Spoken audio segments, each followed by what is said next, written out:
Antes de começar o vídeo, eu quero pedir a você que acompanha o Blog da Cidadania que se inscreva no nosso canal, curta e compartilhe os nossos vídeos, acione o sininho das notificações, que assim você nos ajuda a fazer o nosso trabalho. E vamos ao vídeo.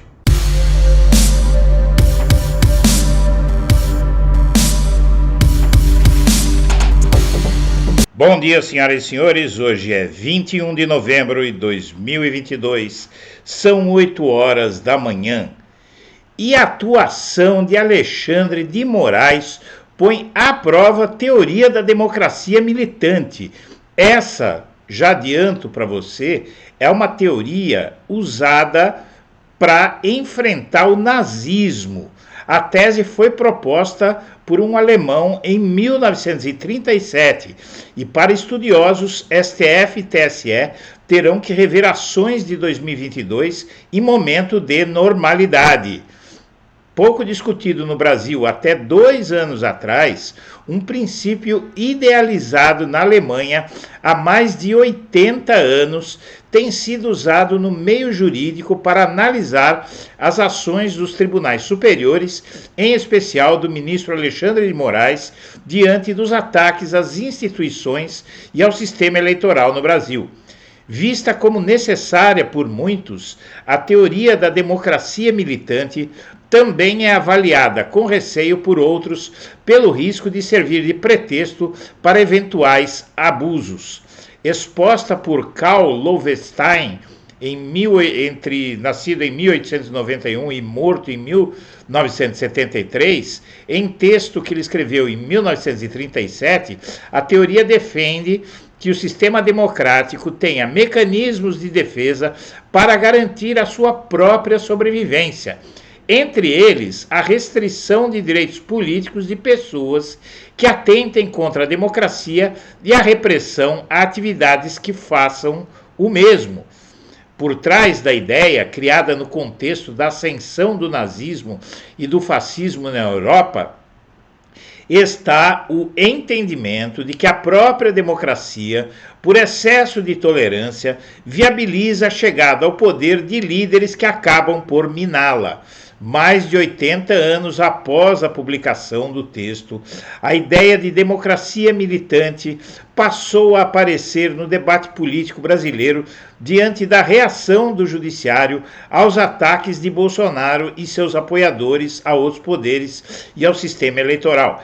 Entre as ações do STF e do TSE que suscitaram a comparação com a teoria alemã, estão inquéritos das milícias digitais e dos atos democráticos, as determinações de bloqueios de contas em redes sociais e ampliação dos poderes do Tribunal Eleitoral no combate à desinformação. A teoria de Loevestein já foi citada explicitamente pelos ministros Edson Fachin e Gilmar Mendes nos últimos anos. Não se tem notícia de que Moraes, conhecedor da obra do alemão, tenha feito o mesmo. O mesmo de comentar. O fato é que, conscientemente ou não, ele está claramente aplicando o princípio da democracia militante ao contexto atual, diz João Gabriel Madeira Pontes, autor de Democracia Militante em Tempos de Crise, da editora Lumen Juris, em 2020. Fruto de seu mestrado em Direito Público pela UERJ, o especialista tratou desse ponto. Pontes tem críticas pontuais a decisões que considera desproporcionais, como a operação que mirou empresários que se manifestaram a favor de um golpe em um grupo de WhatsApp. Ainda assim, de forma geral, ele avalia como adequadas as ações de Moraes. Para advogado, a democracia no país estaria em situação muito mais delicada sem inquéritos como os das milícias digitais e dos atos antidemocráticos. Mas, como o Supremo Tribunal Federal vai aplicar esses precedentes num cenário de normalidade, é uma preocupação legítima, pondera. Em sua opinião, o STF terá que fazer esforço no futuro de requalificar esses precedentes como jurisprudência de crise para evitar que sirvam de justificativa para abusos. Sua principal preocupação é com restrições à liberdade de expressão. Princípios constitucionais não são ponderados no vácuo. Entre liberdade de expressão e sobrevivência da democracia, a democracia ganha mais peso na ponderação, diz o especialista. Mas em período de normalidade é preciso muito cuidado com a regulação do discurso. O professor de Direito Penal da Universidade Humboldt, no país berço da teoria da democracia militante, a Alemanha, o brasileiro Alaor Leite avalia que o STF, o TSE e Moraes, em particular, aplicaram uma versão bem brasileira do conceito que ele prefere chamar de democracia combativa.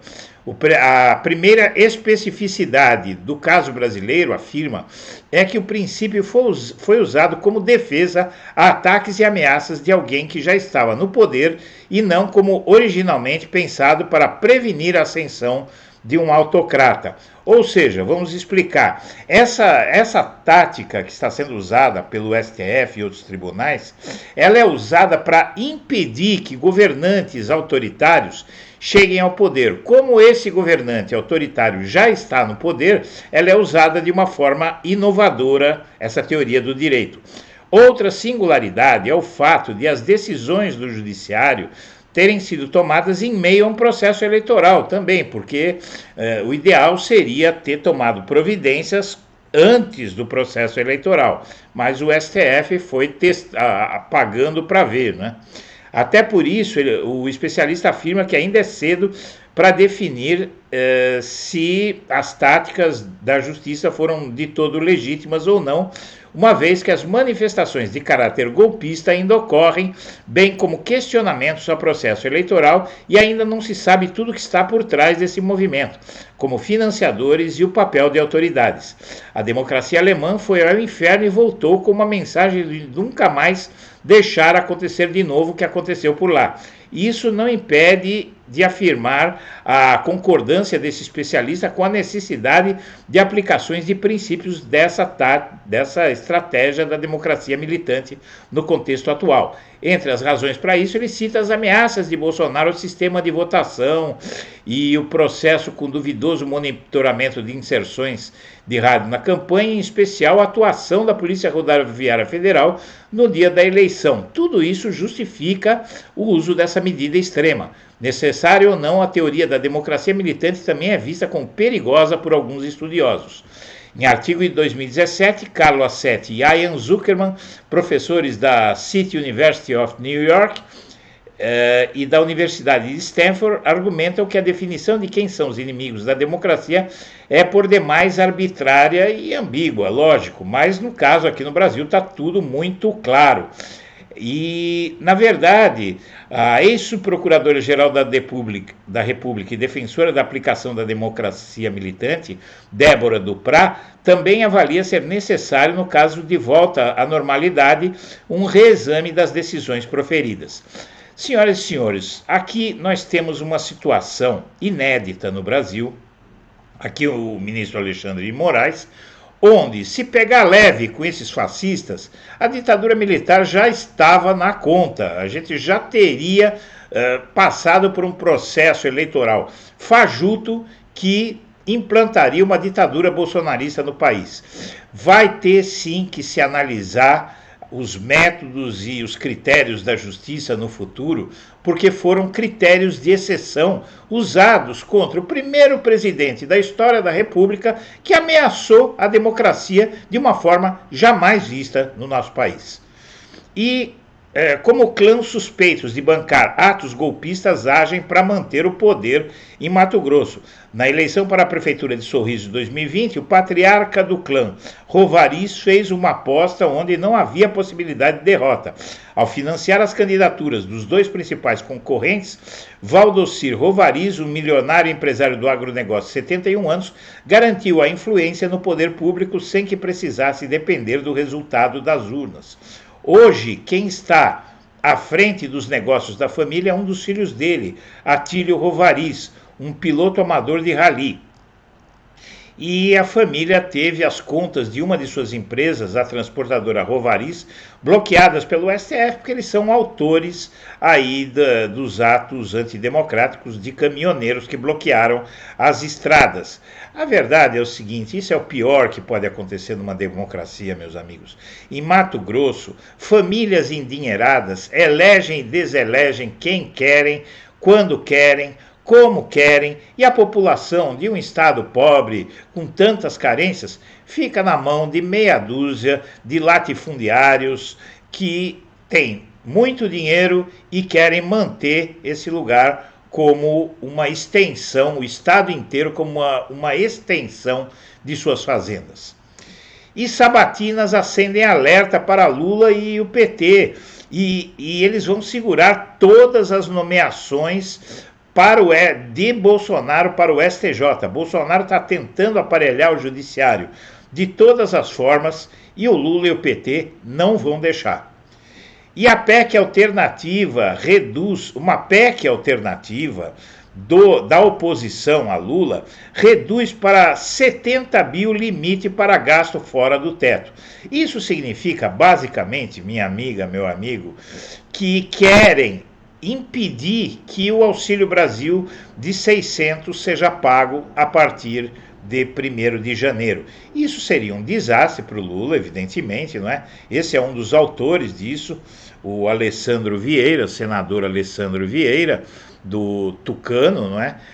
Tucano bolsonarista, que está, inclusive, gerando uma situação que poderia impedir o Lula de pagar o auxílio emergencial, que vai voltar a ser Bolsa Família, de 600, causando a ele uma grande queda de aprovação já no começo do mandato. É sabotagem mesmo. E o Brasil saiu do isolamento, diz embaixador aposentado, sobre as viagens de Lula. Para o conselheiro do Centro Brasileiro de Relações Internacionais, a vitória de Lula e a passagem do presidente eleito pelo Egito por Portugal sinalizaram que o país voltará a se inserir na comunidade internacional para além da pauta ambiental. E os encontros reservados de Alckmin com o empresário. E o Alckmin continua mostrando por que colocá-lo na posição em que ele foi colocado foi uma grande, enorme ajuda, não só para o Lula, não só para o PT, mas para o país. O Alckmin, ele vem quebrando resistências e eu aposto dizer que sem o Alckmin teria sido muito mais difícil eleger o Lula, se não impossível. A figura do Alckmin ao lado do Lula quebrou resistências e continua quebrando. E a direita leva a maior parte das doações eleitorais que decolam em área do agro e travam no Nordeste. Candidatos desse perfil ideológico chegaram a concentrar 89% do financiamento privado. A participação dos empresários nesse processo eleitoral vai ter que ser analisada muito bem, porque violou a lei que proíbe empresas de financiarem eleições. Usaram essas empresas estratagema para financiar o Bolsonaro. E a ordem no governo Lula para lidar com o Moro no Congresso, basicamente, é ignorá-lo, não dar palanque para ele. Simples assim. E líderes dos protestos golpistas acionaram a defesa para colocar tratores no desfile de 7/9. Esse aqui é um latifundiário, um ruralista aí, que encheu o desfile de 7 de setembro de caminhões e é ligado a Bolsonaro.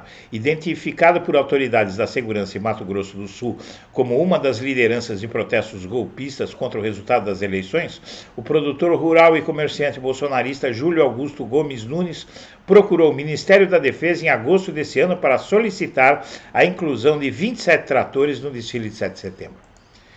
E Aloysio Nunes, tucano histórico, fundador do PSDB, decidiu não ter cargos no governo Lula porque o partido dele não quer apoiar o Lula formalmente, o PSDB, e ele disse que é uma pena e lamenta a visão curta do PSDB, que devido a essa visão está sumindo.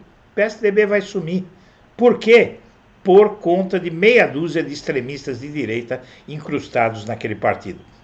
Senhoras e senhores, nós agradecemos a atenção e estaremos de volta ao meio-dia.